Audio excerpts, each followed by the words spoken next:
Update कयो पिया सिजावल मां इम्तियाज़ मेमण जी रिपोर्ट मुताबिक़ त सिजावल में सिंध जो शाइर सरवेच सिजावली जो वॾो फर्ज़ंद मुनीर अहमद सरवेच खे अचानक दिल जो दौरो पवण सबबि हिन फ़ानी दुनिया मां लाॾाणो करे वियो।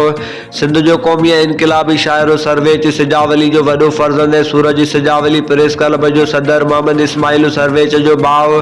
अॻूणो एडुकेशन ऑफिसर मुनीर अहमद सरवेच खे अचानक दिल जो दौरो पवण सबबि हिन फ़ानी दुनिया मां लाॾाणो करे वियो, जंहिंजी जनाज़े निमाज़ सिजावल जे मंदर सां दारुल फ्यूज़ल कासमिया में अदा करण बैदि पंहिंजे अबाणी कब्रिस्तान इस्माइल शाह बुखारी में तदफीन कई वई। जनाज़े निमाज़ में सियासी समाजी ऐं मुख़्तलिफ़ तंज़ीमनि जे अॻुवाणनि पीपी दिला सिजावल जो अरबाब कामरान मेमण असलम खैरपुरी हाजी मोहसिन सिंधी ज़फ़र अमीद मेमण वके शाह वॾेरो सिकंदर हथियार अब्बास जमारी डॉक्टर इकबाल खटिया हाजी मुज़फ़र अली लगारी मोहम्मद उमर मेमण साफ़िन सूरज सिजावली प्रेस क्लब जे समूरे सतह सरपरस्त आला मलिक सिद्दीक मल्ला जनरल सेक्रेटरी इम्तियाज़ मेमण नेशनल प्रेस क्लब जो सदर हाफिज़ उसैदुल्ला मेमण समेत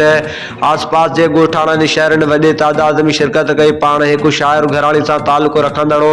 सिंध जो क़ौमी ऐं इनक़िलाबी शाइर सरवेच सिजावली जे घर में जनम वरितो। Government boys high school